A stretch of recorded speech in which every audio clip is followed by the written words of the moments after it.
Hello everyone, Assalamu alaikum. Welcome to my channel, The Civil Engineer Crowd. আজকে আমি আপনাদের সাথে আলোচনা করব কিউরিং করার সময় ও নিয়মসমূহ। চলুন শুরু করা যাক। ছাদ ঢালাই হয়ে যাওয়ার পর ছাদটিকে পর্যাপ্ত সময় পর্যন্ত কিউরিং করতে হবে। আমরা জানি যে কংক্রিট স্ট্রেংথ গেইন করার জন্য মূল প্রক্রিয়া হলো হাইড্রেশন প্রসেস, যা সিমেন্ট ও পানির রাসায়নিক বিক্রিয়ার মাধ্যমে সম্পন্ন হয়। এই বিক্রিয়া পর্যাপ্ত সময় পর্যন্ত চলার জন্য কংক্রিটের ভিতরে পর্যাপ্ত পরিমাণ পানি থাকা অত্যন্ত গুরুত্বপূর্ণ।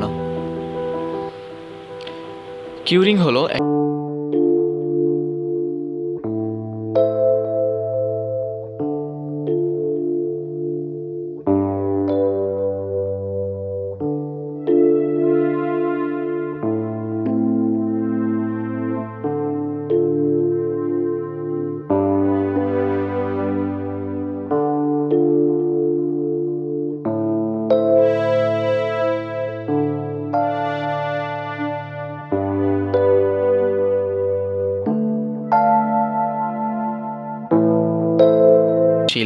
তাপমাত্রা বা বাতাস যদি বেশি থাকে তবে এভাপোরেশন রেট যদি বৃদ্ধি পায় এবং কংক্রিট থেকে দ্রুত পানি বের হয়ে যায় এবং সারফেস ক্র্যাকিং দেখা যায়, এসব ক্ষেত্রে ঢালাই শেষ হওয়ার কয়েক ঘন্টা পর কংক্রিট সারফেসের উপর ভেজা চট বিছিয়ে দেওয়া যেতে পারে।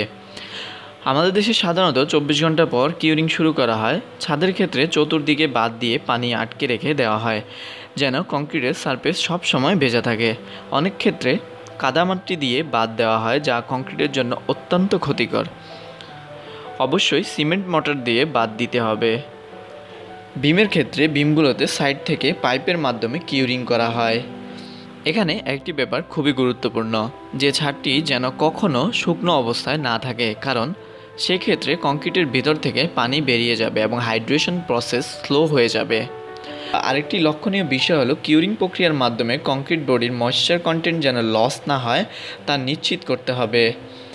এই প্রক্রিয়া বাইরে থেকে কংক্রিটের ভিতরে পানি প্রবেশ করে এবং হাইড্রেশন প্রসেস ত্বরান্বিত করার কোনো সুযোগ নেই।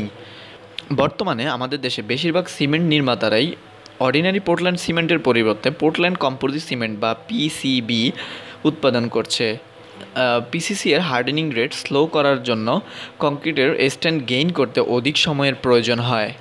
তাই পর্যাপ্ত সময় পর্যন্ত কিউরিং করাটা অত্যন্ত গুরুত্বপূর্ণ। ছাদের ক্ষেত্রে সাধারণত 21 দিন পর্যন্ত কিউরিং করা উচিত। আমি ভিডিওর লাস্টের দিকে এবং একটা পিডিএফ ফাইল দিয়ে দিব, আমার ভিডিও ডিসক্রিপশনে লিঙ্ক দেওয়া থাকবে। কিউরিংয়ের যে তথ্যগুলি, ফাউন্ডেশন বা ম্যাস কংক্রিটের ক্ষেত্রে কত ঘন্টা বা কতদিন পর্যন্ত কিউরিং স্থায়িত্ব করতে হবে, ইটের গাঁথনির ক্ষেত্রে কতদিন, ড্যাম্প-প্রুফ পোর্টস, একটা চার্ট দিয়ে দিব। এই চার্টের মধ্যে বিস্তারিত উল্লেখ থাকবে। আমি ভিডিওর লাস্টে দিয়ে দিব এবং ভিডিও ডিসক্রিপশনে দিয়ে দিব, আপনারা দেখে নেবেন। এবং কংক্রিটের শক্তি অর্জনের জন্য এবং পরিপূর্ণ শক্তি অর্জনের জন্য কিউরিং কিন্তু খুবই গুরুত্বপূর্ণ একটি প্রক্রিয়া। ধন্যবাদ সবাইকে। পরবর্তী টিউটোরিয়ালে আবারও দেখা হবে। সেই পর্যন্ত ভালো থাকবেন এবং আপনারা যদি আমার চ্যানেল নতুন হয়ে থাকেন তাহলে অবশ্যই আমার চ্যানেলটিকে সাবস্ক্রাইব করবেন। ধন্যবাদ সবাইকে।